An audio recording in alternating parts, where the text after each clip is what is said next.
Le podcast du Centre national du livre aime les écrivains, qui débarquent dans les grands entretiens pour faire entendre leur voix unique.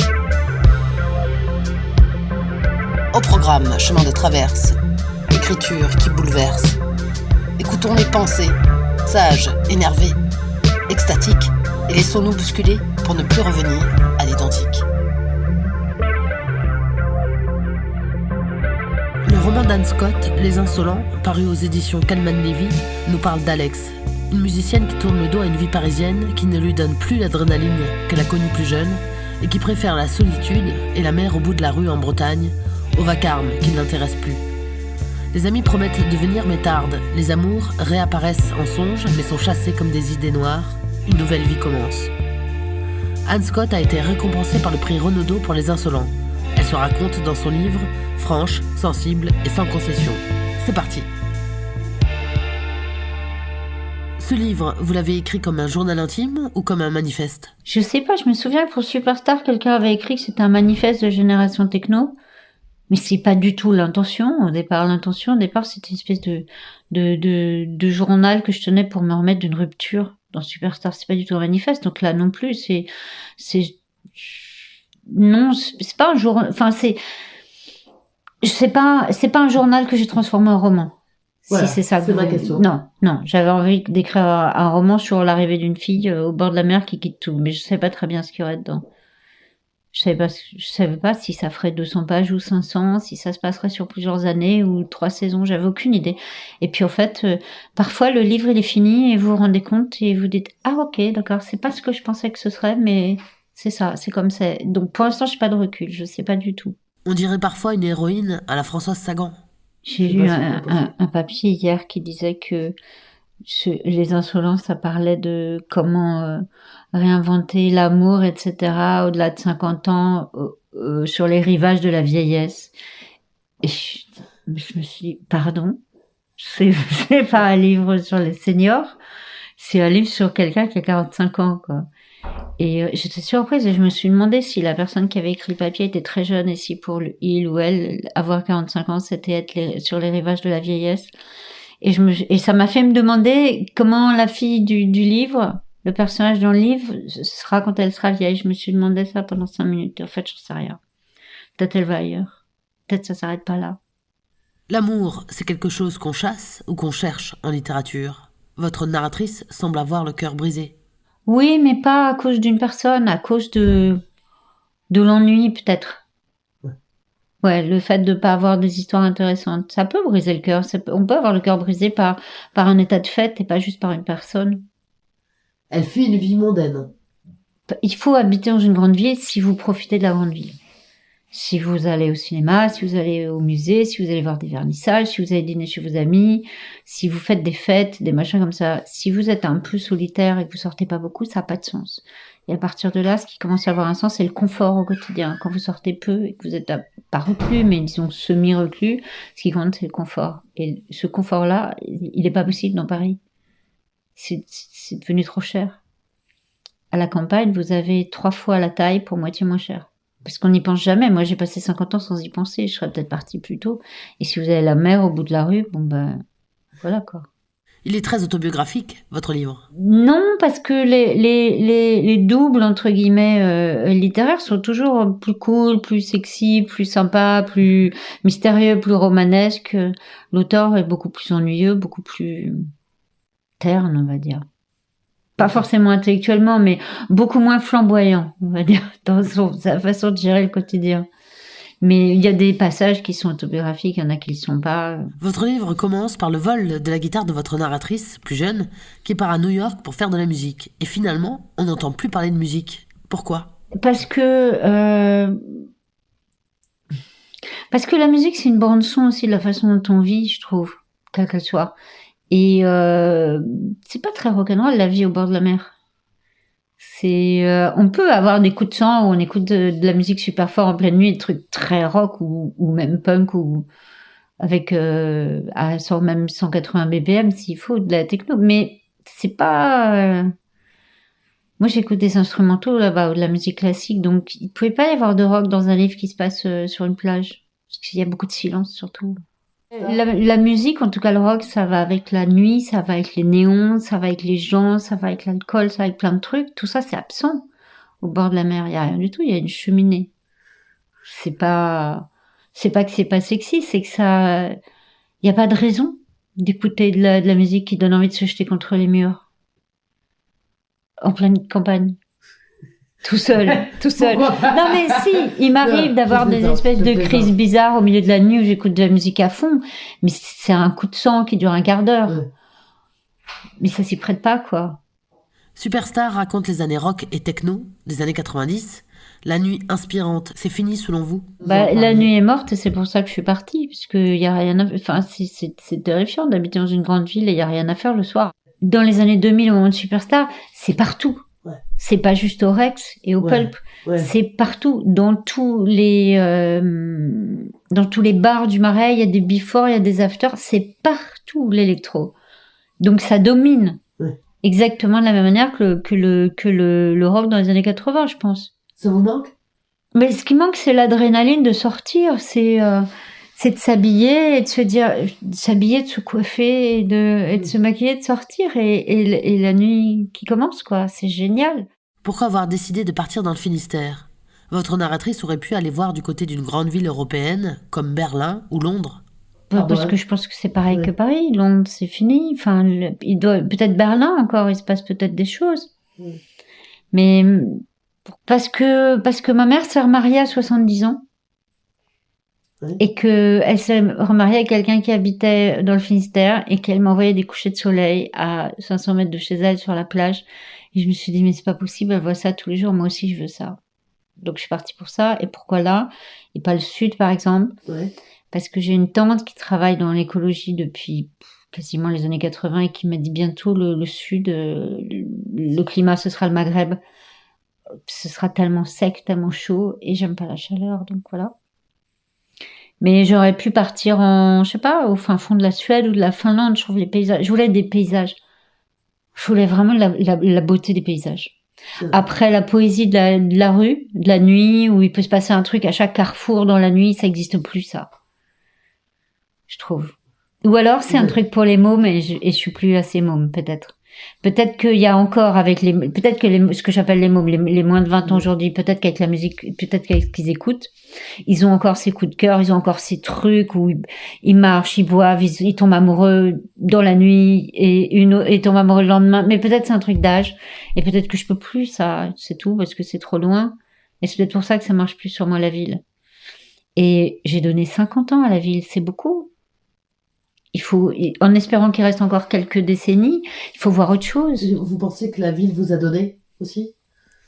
Oui, elle nourrit, bien sûr. Mais elle prend beaucoup, parce que c'est la nuit, surtout, la ville.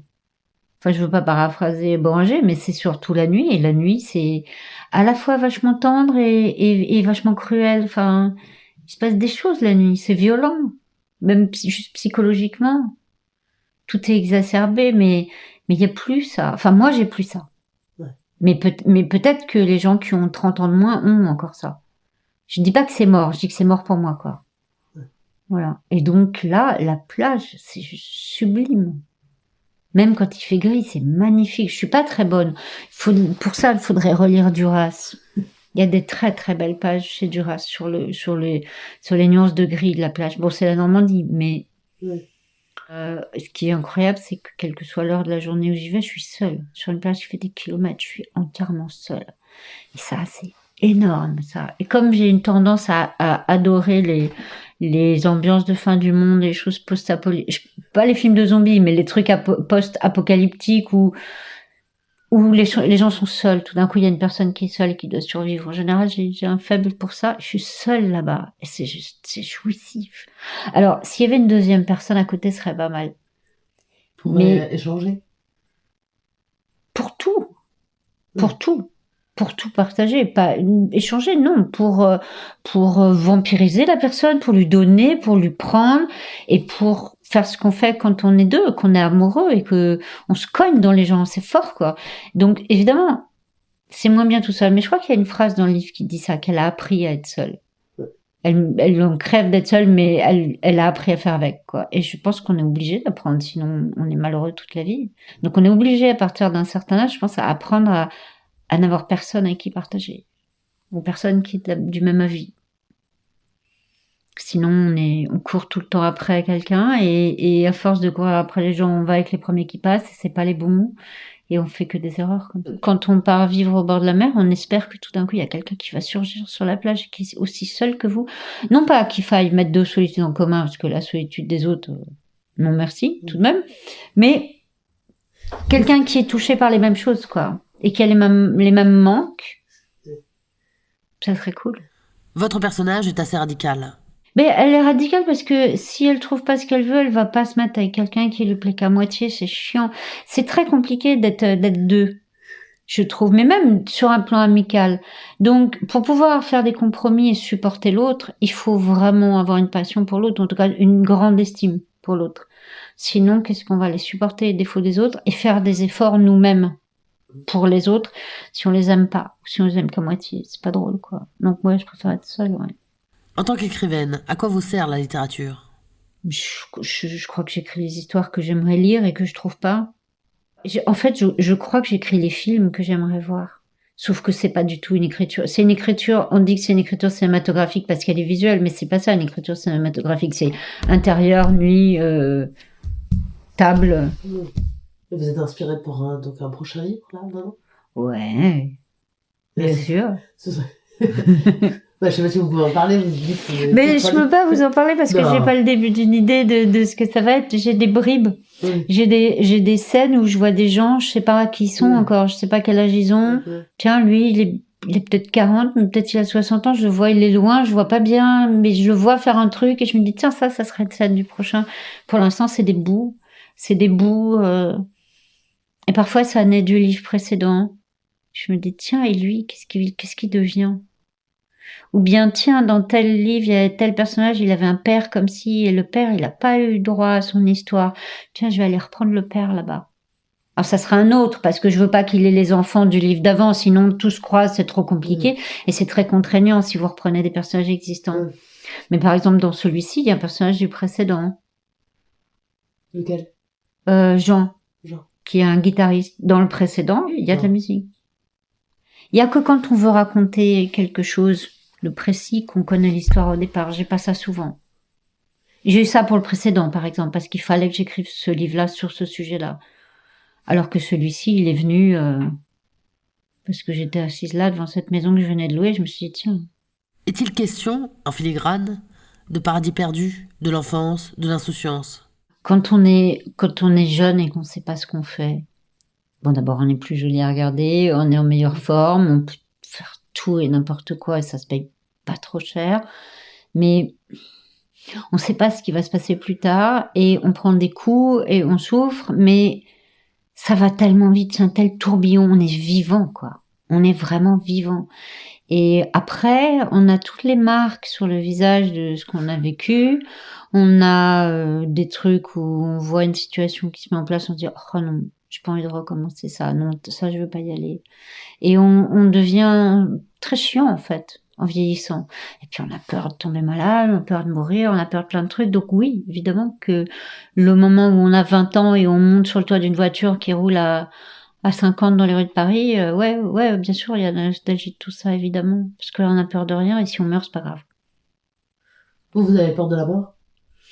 J'ai pas peur de mourir en 2 secondes, mais j'ai peur d'être très malade et de devoir regarder ce truc en face arriver et faire la paix, dire au revoir aux gens. Je trouve que c'est terrible. Et en même temps, c'est un tel passage, si tant est que ce soit un passage, que sans doute on devrait être très conscient au moment où on meurt pour que ce soit intéressant. On ne devrait pas espérer de mourir rapidement dans une voiture. C'est un peu con, en fait. Ça doit être un passage intéressant. On vit pas la naissance, on s'en souvient pas. Donc celui-ci doit... S'il y a quelque chose, hein, on n'en sait rien. Mais si jamais il y a quelque chose, ça doit être énorme. Mais n'empêche que j'aimerais pas être malade, ouais. Mourir, ça m'est égal. Mais être malade, non. Ça me fait peur, ouais. Bah oui. Le temps qui passe, ça vous effraie ? Je vais pas vous dire que je m'assieds sur des bancs dans des parcs pour regarder les gens plus jeunes, puisque j'ai pas 80 ans non plus. Mais quand vous croisez quelqu'un sur un trottoir, une fille ou un garçon qui a une peau une peau de pêche, vous savez, avec 3 taches de rousseur, super, un teint super lumineux. Il n'y a pas une ride, il n'y a rien, il y a un éclat dans les yeux et vous dites, ah waouh, c'est tellement loin. C'est tellement loin. Non mais c'est vrai, c'est super loin. C'est dès 50 ans, enfin, où je me lève le matin, j'ai mal au dos, j'ai mal aux jambes, j'ai mal partout, j'ai froid, enfin, ça, quand on est môme, on s'endort là où on s'endort, on se lève, on s'en fout si on se lave pas les dents, enfin, les mômes rock'n'roll, hein, j'entends. Ouais. Oui, j'entends aussi. Ils sont peut-être pas tous comme ça. Mais il y a un truc où, ouais, on a peur de rien. Et ça, c'est énorme, ça. Et ça, c'est un truc qui s'en va après. Si vous voulez rester vivant, ça s'en va. Et une fois qu'on a un certain âge, on finit par être obligé de rester vivant. Parce que si la vie nous fait le cadeau de pas nous tuer d'un accident de voiture ou d'une overdose à 17 ans, par rapport aux gens qui nous aiment, etc., tout d'un coup, et par rapport au fait qu'on a une vie, on commence à regarder des infos, on commence à voir tous ceux qui ont pas le quart de la moitié de ce qu'on a, et là, il y a une responsabilité de faire quelque chose de sa vie, quoi. Donc, on perd l'insouciance. Alors, ce réveil, il peut arriver à 49 ans, hein, ou à 59. Je dis pas qu'il y a un passage où, arrivé à 30 ans, on est tenu de faire quelque chose de sa vie, mais à partir du moment où on décide qu'il faut faire quelque chose, on peut plus faire n'importe quoi. Et forcément, oui, il y a la nostalgie de ça, évidemment. Faut avoir des comptes. On fume, on n'a pas peur d'avoir un cancer, on se drogue, on n'a pas peur de mourir, on couche avec n'importe qui, n'importe quand, il n'y a pas encore de sida à ce moment-là. Enfin, dans mon vécu à moi, c'était magnifique. Les drogues étaient bonnes.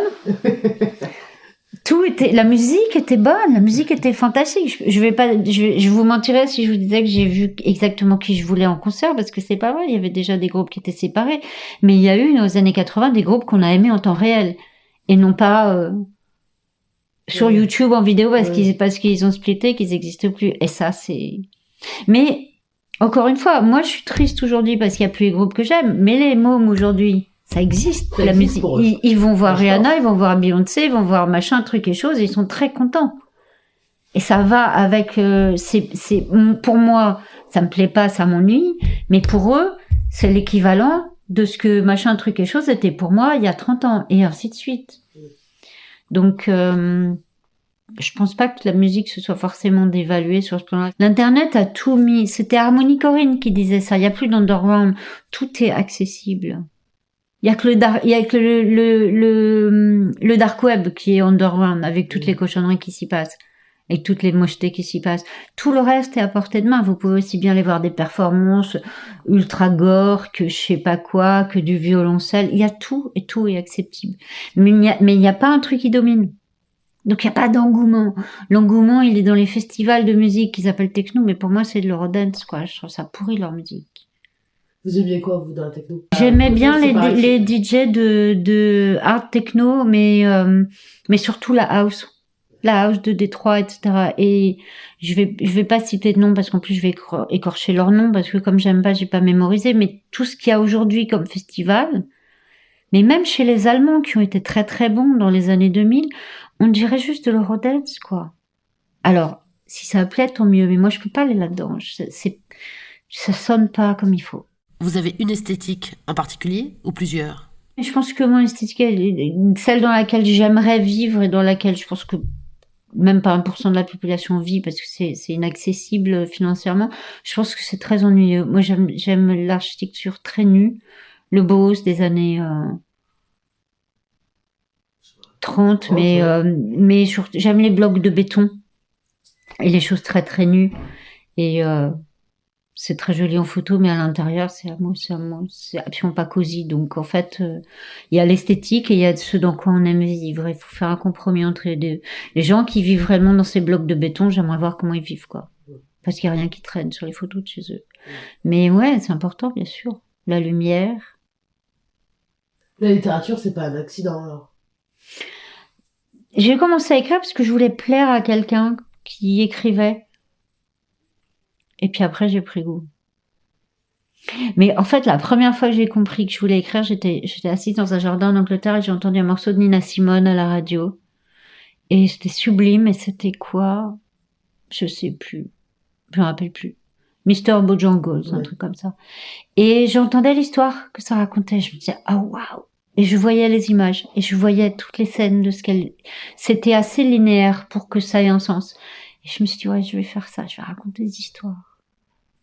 Et donc, les tout premiers trucs que j'ai écrits qui ont jamais été publiés, c'était des choses comme ça sur les gens, des histoires à la Billie Holiday ou Nina Simone, sur des femmes qui ont été plaquées, qui ont pas d'argent, qui sont pauvres, sur les noirs, sur des trucs comme ça. J'écrivais des trucs comme ça, quoi. À cause de la musique que j'écoutais du jazz aussi, donc j'étais influencée par ça. Non, après, j'ai commencé à écrire sur mes trucs à moi, mais au début, j'écoutais Nina Simone et Billie Holiday, et j'écrivais sur les femmes noires maltraitées. Je connaissais rien du tout. C'est juste que je les imaginais marcher. J'écrivais des trucs très, très, très banals, très clichésques. Elles marchaient dans la rue, elles avaient un manteau miteux, elles avaient pas d'argent, et elles étaient avec des hommes qui les battaient. Je sais pas, ça devait je sais pas pourquoi ça vous parlait, en tout cas. À l'époque, ouais. Je trouvais les chansons sublimes.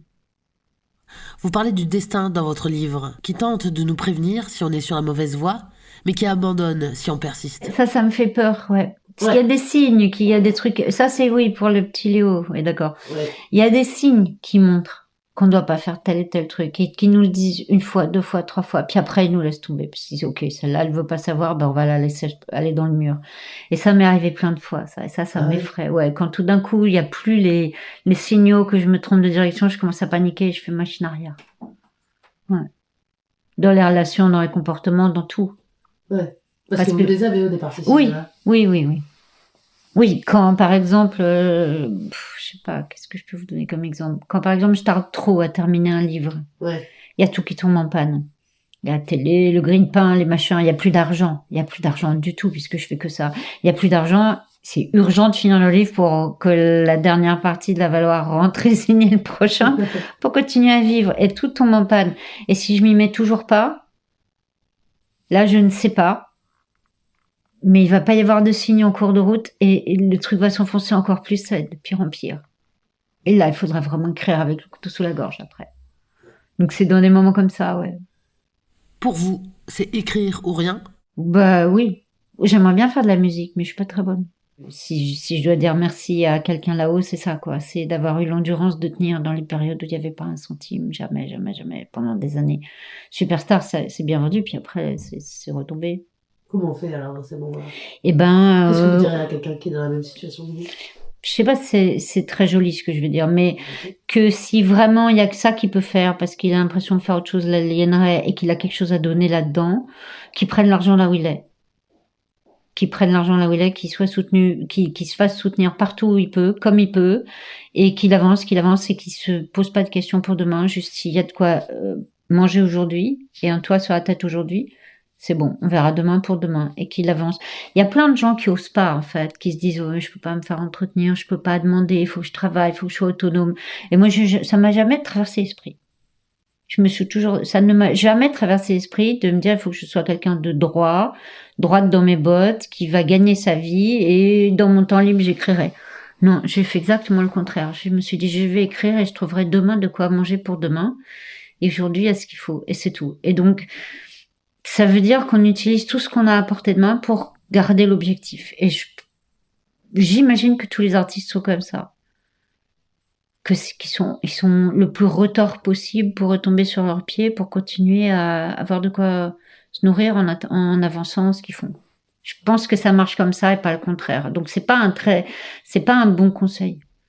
Le bon conseil, ce serait d'assurer son avenir, d'avoir de l'argent de côté, de se mettre à écrire. Mais ça marche pas comme ça. Faut écrire au moment où on a envie, et si on crève de faim, c'est pas grave. Mais pour ça, il faut être célibataire. Il faut pas avoir d'enfants. Il faut pas avoir de parents à charge. Il faut pouvoir le faire, quoi. Mais tant que la vie vous permet de le faire, c'est que vous êtes sur la bonne voie, il faut y aller. Parce que parfois, vous arrivez face à un mur. Si vous arrivez face à un mur, c'est que c'est pas ça votre vie. S'il n'y a pas de mur, si vous continuez sans arrêt de pouvoir compter sur votre entourage, les gens qui vous aiment au fur et à mesure que vous avancez, c'est que vous pouvez y aller. C'est qu'il y a quelque chose qui décide que vous avez un boulevard devant vous, même si c'est compliqué. La vie vous arrête si c'est pas possible. Et parfois, il faut contourner l'obstacle. Mais s'il n'y a pas d'obstacle, il faut y aller. Et il faut les dépasser. Et si vous faites pas ça, il y a quelqu'un d'autre qui va le faire et qui donnera tout et qui écrira de meilleurs livres que vous. Parce qu'il donnera tout. et vous donnerez qu'à moitié. C'est pas terrible comme conseil, hein. Mais je vais pas mentir, mais si vous pensez pas qu'à ce que vous faites et à vous, ça se ressentira dans le résultat, quoi. On fait pas de la littérature avec des bons sentiments. On essaye d'éviter d'arnaquer les gens, mais on prend là où on peut pour continuer de survivre dans le truc, quoi. Voilà. Et en général, si tout se passe bien, ça donne chaque fois un livre assez bon pour faire plaisir aux gens qui ont soutenu et qui aident. Et donc, il n'y a pas de mort. Et personne ne souffre. Et à côté de ça, les gens sont toujours consentants. Évidemment. Donc, s'il y a roublardise, elle n'est pas bien méchante. Merci Anne Scott. Merci à vous. C'est parti pour la lecture. Elle ne rentrera à Paris que si la ville redevient un labyrinthe de poésie vitale, qui peut surgir à chaque coin de rue, ou que le monde de la nuit retrouve une flamboyance, peu importe laquelle, ou que les fantômes de Bowie et de Lou Reed ont été aperçus sur les quais. Elle ne reviendra que si l'art sauve de nouveau. Peut-être un jour, peut-être jamais. Les Insolents, paru aux éditions Calman Levy, est le 10e roman d'Anne Scott. Elle a reçu une bourse de création du CNL pour Cortex, paru aux éditions Stock en 2017. Superstar, paru aux éditions Flammarion en 2000, est le roman qui la consacre comme auteur culte, porté par une écriture rock'n'roll et des personnages qui écument les milieux underground parisiens.